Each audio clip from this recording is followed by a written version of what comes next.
This is the Ultimate Dallas Sports Show, sponsored by your North Texas Chevy dealers. Together, let's drive. Welcome to March, and welcome to the Ultimate Dallas Sports Show. Mike Leslie, Andrew Cely here with you. March, always a fun sports month, but it kind of comes in slow and ramps up pretty quick once we get into college basketball. I was going to say this entire week, I'm sure everyone else felt it to some degree, but I felt Olympic withdrawals. Listen, I legitimately have had them on my TV nonstop for 2 weeks straight. Yeah. So to kind of have that muscle memory of, hey, let's just put something on in the background. It was tough, man. Yeah. It was tough. Just going. You didn't have curling to watch at 2 in the afternoon in the background as you were getting ready for? Apparently there was a curling competition this weekend that made some way. Nobody touching the rock, though. That's a different thing. Anyway, we actually do have a decent amount to talk about, especially some stuff that happened today. So it won't be curling, I promise. With what's on the show. Here's What's on the Show, sponsored by NFM. TCU Women's basketball team just keeps on winning. Another Big 12 title secured after taking down Baylor this afternoon. Instant reaction from a great season for them once again. Cowboys finally placed the franchise tag on George Pickens, what it means for the team. We've got to get into the tanking debacle in the NBA again, and it's the return of no fence riding with an eye on the automated balls and strike system in Major League Baseball. Mike, that's what's on the show. Now, who's on the show? We're joining us today from his humble abode, Mac Engel of the Fort Worth Star-Telegram. Mac, we appreciate you joining us as always. The perfect person to talk to if we're going to talk a little bit of TCU women's hoops. Big performance today from Olivia Miles and the crew once again, Mac. A 65-53 win over Baylor in a showdown that had the eyes of the women's college basketball world on them. What did you make of the performance today at TCU and the season that the Frogs have had? Well, two things. I want to address the curling comments that you made. True story. 3 days ago, I had to unplug my TV. Curling is still on it, even with it not plugged in. Regarding the TCU women's basketball team, this is a personal thing for me, and this is why. When I moved to Texas in 1996, I was the graduate assistant in the TCU Athletic Media Relations Office, and my main responsibility, women's basketball. And at the time, that program was the worst in Division I. To see where it is today, back-to-back Big 12 championships, I can't conceive it because I still think of it when I had that job 30 years ago. And this team that just won today over Baylor, they might be better than they were last season when they went to the Elite Eight or they lost to Texas. Yeah, no, I think there's a lot to be said about the fact that they are better. Also, doesn't that speak to the way that the women's basketball game has grown nationally? In the mid-90s, the grad assistant was the SID for the women's basketball program. It's not that way anymore. They've got the professionals doing that job now because they got a lot more eyeballs than they did 30 years ago, and for good reason. And I think you're right. I think they are. They're very arguably better than last year's TCU team. And I think if for no other reason than their best player is better in Olivia Miles. She's a superstar, Olivia Miles, and very possibly a very, very high WNBA draft pick later on this year as well. She's fantastic and just makes it all go. She's better than Haley Van Lith by a wide margin. Yeah, because she's a better scorer. She'd be the top pick in the draft if there's going to be a draft. I don't know what the state of things are between the WNBA and the NBA in terms of collective bargaining. But in terms of what, the one thing I've noticed about this with just women's sports in general, but women's basketball, because I followed it so much as my job a number of years ago, and especially with women's hockey in the Olympic Games, it's a different game. The players are so much better now. The coaching is so much better. There's so much more money involved in it now. The level of play has elevated so much over the course of the last 15 years. It's exceptional. And on top of it, you add the new NIL structure, which basically allows teams to reload as soon as their big senior class just moves on. It allows the proliferation. You just saw Indiana do it on the college football station. But like anybody can be good at any sport as long as the money is available, as long as the coaching is available. All of the recipes are available for the taking now. This isn't just, hey, there are these 5 legacy programs that everyone wants to go to be competitive, Mike. And it will just continue to mushroom cloud from there more and more and more. Let's talk about the Dallas Cowboys because they did make a a move that everybody knew was coming for weeks, but it became official on Friday that they are going to franchise tag. They have now franchise tagged George Pickens, their wide receiver, which means that now they have until July 15th to get a deal done, a long-term deal done, or he will play under that $27.3 million franchise tag. Mac, do you think they get the deal done? We've seen them in this space, in the franchise tag space. We have seen them have this be successful for them in the past. Des Bryant comes to mind, among others. What do you think this looks like through the offseason? You know, if you would have told me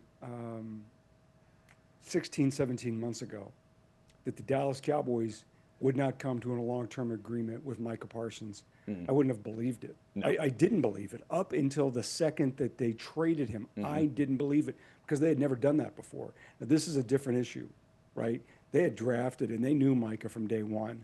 Well, they traded for George, and George had some baggage coming here, and I think it, for the most part, was okay. This is still a personality that I think everybody would agree there's some combustibility issue with it. And do you trust it? If you give this guy the franchise tag, will he play for you? Or is he going to sit there and pout and sulk the fact that he didn't get the contract? Is he going to sit there and say, no way, I should be getting top 5 wide receiver money? And the Cowboys side said, well, no, you shouldn't. Do you trust that it's going to stay stable if you can't come to a long-term agreement with him? I wouldn't. And I would, if I had to bet right now, yeah, I just don't see them. I don't see them thinking he's going to be okay playing under the tag, and they'll come up with a number that's agreeable shortly before the deadline. Yeah, to me, the non-exclusive part of it is kind of the Cowboys hedging their bets. It's like either the market's going to dictate what we eventually have to pay him, or we let him go and we get our first-round draft picks anyway, and we can kind of move on and try and find someone in the draft. And that to me is like you're getting your bang for your buck either way. And I think they're kind of making a bet that Pickens' last sample size over those final few games where he was kind of checked in and out a little bit, I think they're going to try and bank on the rest of the league saying maybe he's not quite what we saw in the first 10 to 12 weeks of the season. And that might lower his market value enough to where then they can just match on a level that they feel comfortable with, Mike. Listen, I get the reticence just because of what he was in Pittsburgh and what we saw for a longer period of time in Pittsburgh. There's not much about the 2025 season that concerns me relative to George Pickens. If who he was in 2025 is who he's going to be going forward for this franchise, and I'm not just talking about just the first 10 games, I'm talking about the entirety of the season. If that's who he's going to be, I don't have a problem with that, and I don't think the Cowboys should either. Now, is there still that voice in the back of your head that may go, hey, but yeah, he did a couple of these things in Pittsburgh? I get that part of it. I do get that part of it. What he did in the calendar year 2025, though, does not concern me. And I think there should be enough confidence off of that for them to be able to make a move here and roll with George Pickens going forward. I do like the strategic element of giving him the non-exclusive tag to now allow somebody else around the league to assist you in setting what the proper market value should be here for George Pickens. And you give yourself a win-win that, hey, if you do end up losing out on Pickens, now you got the 2 first-round picks coming. You're like, there are positives and there's logic to why the Cowboys did this the way that they have done it so far. But I don't know. Personally, I'm not that. I think George Pickens really likes playing with Dak Prescott. I think he loves playing with CD Lamb. I think he likes being a Dallas Cowboy. I don't think he's going to be a malcontent. I think he's an interesting personality. I don't think it's anything beyond that, though, relative to what we have seen while he has been in Dallas. Again, I get the little devil on your shoulder that says, hey, but what about all these things in Pittsburgh? But he may have also just grown up.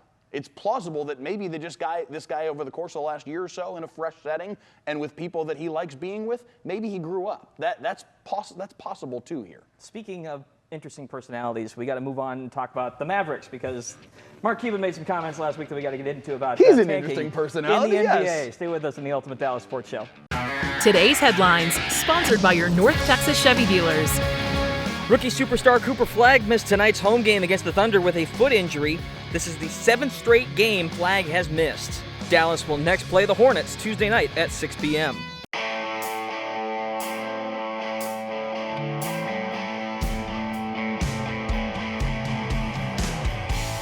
on this a couple weeks ago. I feel like we need to dig a little bit deeper in now that Mark Cuban has decided to weigh in on the tanking issue in the NBA. He came out in defense of it. I'm not necessarily sure the argument holds a ton of water, Mac. What do you think? I think one of the challenges for the NBA, unlike other sports, is that it very much reminds me of what happened to EA college football a number of years ago, where it started to introduce different elements to the video game. And I had friends of mine who were players of that popular game who liked the off season in the video game more than they did the games. Oh, I see where we're going. Yeah. So where I'm going with this about is that player movement, trades, tanking, that's all become as compelling, if not more so, than the game. And to me, that's my bigger issue. And I'm an 80s guy, I'm an 80s kid. I'm not going to sit here and tell you the NBA was better in 1988.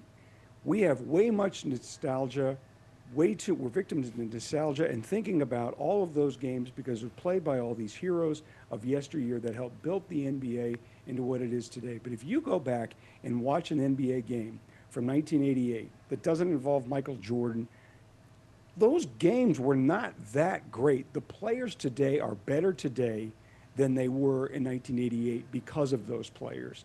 And I don't know how the NBA addresses the larger issue of we need to be focusing on the talent, the skill, and the competition in the game, whether or not then your favorite team needs to just scrap the season in order to get a top 3 or a top 5 pick. That to me is the bigger issue, because the other part that Mark, and I believe this, you can adjust the rules however you want. Management and the teams will figure out a way to lose. And that to me is I wouldn't call it a crisis, but I would definitely say something that Adam Silver needs to get a handle on, because this is, if you look at the bottom, I mean, look at the schedule, look at the Mavericks. Yeah. It's there. If you look at the bottom, there's nothing to sell. I mean, that is a bad product. You have way too many games that are a bad product.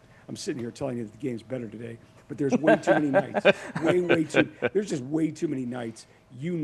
Those teams aren't trying, or management is saying, run a bunch of bums out there because we don't want to win this game. That's the part about it to me, Mike, that I want to harp on, is where Mark is basically saying, hey, we want the championship memory for everybody, but we don't care about the 82 opportunities during the regular season to make a memory, or even in the earlier rounds of the playoffs. Like, ask the Sixers whether they think it's worth it to go all in on trying to acquire Embiid and go through the process when they haven't even sniffed the conference championship. I think that Adam Silver wants very badly to get rid of tanking, and I think he's going to do everything. He was very pointed in what he said to owners and general managers and what have you in recent weeks, that this isn't going to be the way things are any further. According to the reporting, that was what he had to say to GMs, a week and a half ago, whatever this was. For the Mavs, it really doesn't matter. They're going to tank this year because they have the opportunity to have their first-round pick this year, and they need for their first-round pick this year to be really good, because if they do and they pair somebody really good with Cooper Flagg, you don't need to worry about tanking anymore. Not to mention the fact that there will be no reason to. They don't have their pick until like 2039 or whatever, so they're not going to have to worry about this at all after this year. And it does sound like the rules are going to change in some form or fashion. I don't know what that looks like. Do you take all 14 teams that missed the playoffs and say everybody gets the same odds? Good luck.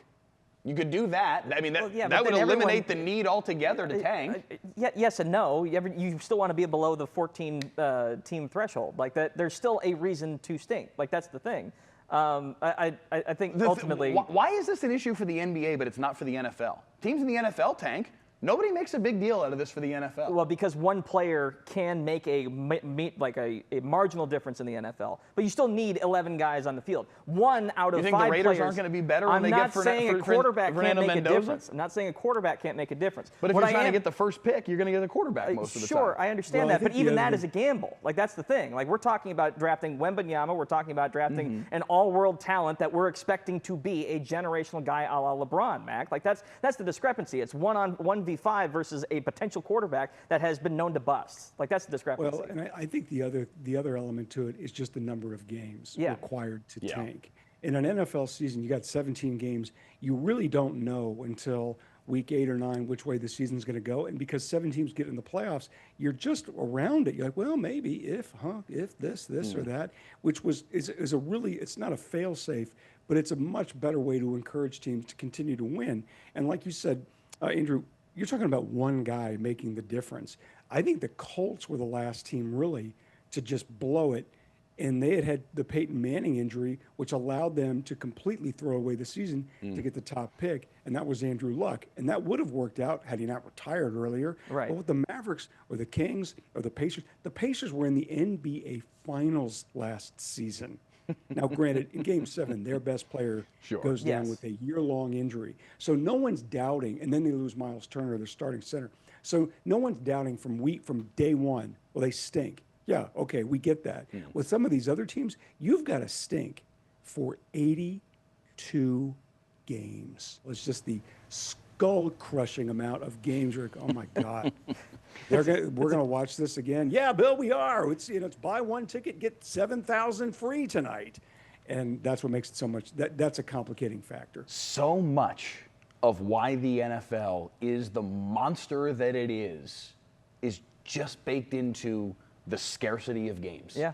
Damn right. It's so much of why their games are so highly rated, because you only got 17 cracks at it. Of course you're going to tune in. Yep. When there's another game in 2 days and in 3 days and in 5 days and in 9 days, all right, we'll catch them eventually. That's not the case. It's so much of why the NFL is the monster that it is. We have another segment in a couple minutes. Stay with us on the Ultimate Dallas Sports Show. We're talking about baseball. There'll be another show next week.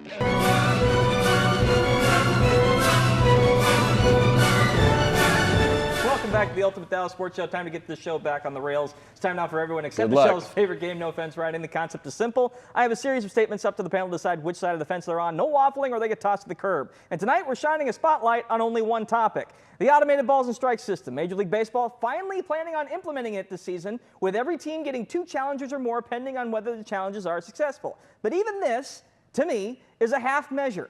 We have the technology, it's been proven effective, it's also fast. Get it right. No need to gamify this and add more human error to the equation. Mac, what do you think about this? Hate it. Umpires are a big part of the game. They're a big part of the fabric of the game. They're a big part of the tradition of the game. They're going to make mistakes, and I realize in tennis and other sports, these sort of electronic devices have made things better in a lot of ways, and I'm okay with just some of it, but it just seems like too much technology is overtaking baseball and journalism. What a segue, Mike. AI written articles coming to you courtesy of. What did you think I was going to say? I really don't mind. I'm at least curious enough to see what it looks like, because I do think, to your point, Mac, it has made tennis better. Or at least made tennis faster. It's helped so it may help. And part of how baseball has gotten itself back on the rails over the course of the last 5 years or so is by doing things that have made the game faster and therefore more easily digestible. So I'm curious enough at least to see what this looks like. But I do think that the question by itself is inherently fence riding. So I think you, Andrew Cely, hang on. You said you don't want half measures. Yeah, I want what's either a half measure but sitting on a fence? No, take the challenges out. Just let the technology decide whether it's a strike or a ball. That's my point. It's like, if you're going to go this way, don't add another element where something can get screwed up in this. Just let it be dictated on, hey, it's green light comes on, that's a strike. Red light comes on, it's a ball. It's very easy. I think my point of it in this, I hate going back and watching old highlights. Like, I remember, obviously the Rangers have the promo with the Nolan Ryan bloody jersey, and he strikes out Bo Jackson later in that game. Literally watching the strikeout, the ball is like 3 feet off the plate, and it's called a strike. And I'm sitting there thinking, but sure, it's a great moment, but how much of that is an umpire injecting himself, well, Bo, you got to swing the bat and be part of the game? Are you kidding me? Like, come on, Mac. Well, to that point, go back and look. This is an immortal Major League Baseball playoff game. Levon Hernandez I think he struck out 17 Indians batters in a playoff game when he was pitching for the Florida Marlins. And the home plate umpire was the late Eric Gregg. And his strike zone was probably 8 to 10 inches off the plate. So that's when I hear you making that argument. And I hear others, I always go back to that ridiculous strike zone that he set. My concern about the ABS is, does it accommodate for every shape and size of the batter? Tennis is easy. The lines are stationary. Yeah. But with batters and crouching and all that, can you accommodate for that? The programmer is going to say, yeah, this is no problem. But can they do it in real time? Can they get it accurate? Because if you can't get it accurate, I don't want it. And that's my concern. How many more years is Jose Altuve playing? That's the question. Anyway, Mac, thank you for putting up with us. Teeny tiny little strike zone. We really appreciate you, man. Have a great Sunday. Mike's Final Take coming up next.